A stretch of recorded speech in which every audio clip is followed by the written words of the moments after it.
Bismillahirrahmanirrahim. Puji syukur kepada Tuhan dan salam kepada Nabi. Assalamualaikum warahmatullahi wabarakatuh. Perkenalkan, nama saya Nirwana dengan NIM 7020111943, mahasiswi dari Prodi Kesehatan Masyarakat, Fakultas Kedokteran dan Ilmu Kesehatan, Universitas Islam Negeri Alauddin Makassar. Baik, di sini saya akan menjelaskan materi pada mata kuliah Teknologi Pangan dan Gizi, di mana outline pada pembahasan saya kali ini yaitu pengertian teknologi pangan dan gizi, integrasi keislaman teknologi pangan dan gizi, pengertian pengeringan, tujuan pengeringan, prinsip pengeringan, dan dampak pengeringan terhadap mutu pangan. Pertama yaitu pengertian dari teknologi pangan. Nah, teknologi pangan adalah teknologi yang mendukung pengembangan industri pangan dan mempunyai peran yang sangat penting dalam upaya mengimplementasikan tujuan industri untuk memenuhi permintaan konsumen. Teknologi pangan sendiri diharapkan berperan dalam perancangan produk, pengawasan bahan baku, pengolahan, tindak pengawetan yang diperlukan, pengemasan, penyimpanan, dan distribusi produk sampai ke konsumen. Sedangkan ketika pengertian mutu pangan menurut Undang-Undang Pangan Nomor 18 Tahun 2012 adalah nilai yang ditentukan atas dasar kriteria keamanan dan kandungan gizi pangan. Mutu menyatakan bahwa mutu merupakan gabungan atribut produk yang dinilai secara organoleptik atau warna, tekstur, rasa, dan bau. Hal ini digunakan konsumen untuk memilih produk secara total. Pengertian dari gizi sendiri adalah substansi organik yang dibutuhkan organisme untuk fungsi normal dari sistem tubuh, pertumbuhan, dan pemeliharaan kesehatan. Kedua yaitu integrasi keislaman. Secara nyata, aspek ilmu dan teknologi pangan ini juga disebutkan dalam beberapa ayat Al-Quran dan hadis.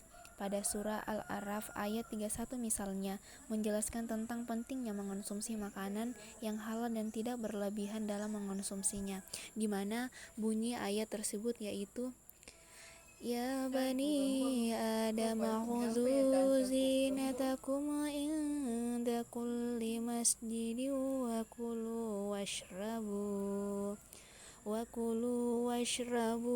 wa la tusrifu innahu la yuhibbul musrifin. Yang terjemahannya, wahai anak cucu Adam, pakailah pakaianmu yang bagus pada setiap memasuki masjid. Makan dan minumlah, tetapi jangan berlebihan. Sungguh, Allah tidak menyukai orang yang berlebihan. Dalam ayat tersebut menjelaskan bahwa perintah Allah agar manusia mengonsumsi makanan dan minuman yang halal dan dalam jumlah yang sesuai yang diperlukan oleh tubuh.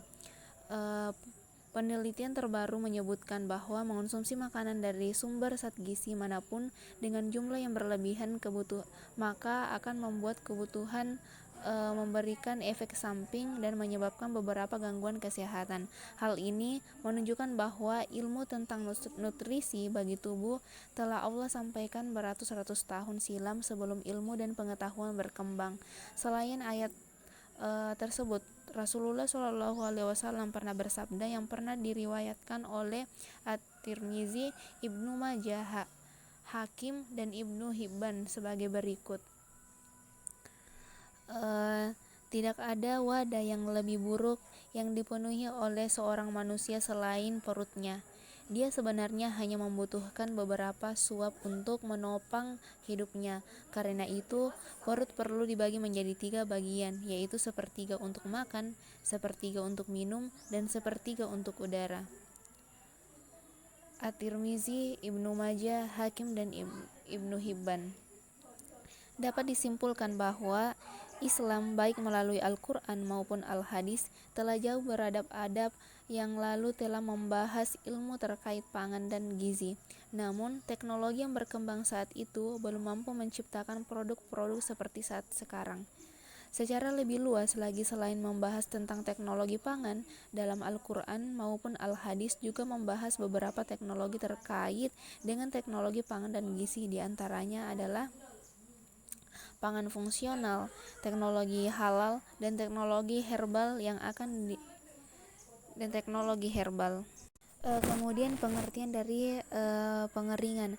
Nah, pengeringan sendiri adalah suatu cara untuk mengeluarkan atau menghilangkan sebagian air dari suatu bahan dengan menguapkan sebagian besar air yang dikandung melalui penggunaan energi panas.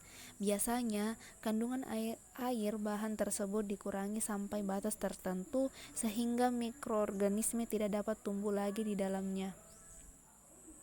Tujuan dari pengeringan sendiri adalah untuk mengurangi kandungan air bahan sampai batas tertentu sehingga aman disimpan sampai pemanfaatan yang lebih lanjut.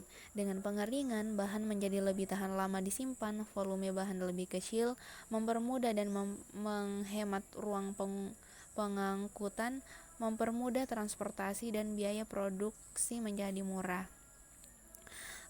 Kemudian prinsip dari pengeringan sendiri adalah proses penghantaran panas dan massa yang terjadi secara serempak. Dalam pengeringan, air dihilangkan dengan prinsip perbedaan kelembapan antara udara pengering dengan bahan yang dikeringkan. Terakhir yaitu keuntungan pengeringan adalah bahan menjadi lebih awet dan volume bahan menjadi lebih kecil sehingga mempermudah dan menghemat ruang pengangkutan dan pengepakan. Berat bahan juga menjadi berkurang sehingga memudahkan transport. Dengan demikian, diharapkan biaya produksi menjadi lebih murah. Nah, di samping keuntungannya, pengeringan juga mempunyai beberapa kerugian, yaitu karena sifat asal bahan yang dikeringkan dapat berubah, misalnya bentuknya, sifat-sifat fisik dan kimianya, penurunan mutu, dan sebagainya. Kerugian yang lain juga disebabkan beberapa bahan kering perlu pekerjaan tambahan sebelum dipakai, misalnya harus dibasahkan kembali atau rehidrasi sebelum digunakan. Sekian yang bisa saya sampaikan, kurang dan lebihnya mohon dimaafkan. Wassalamualaikum warahmatullahi wabarakatuh.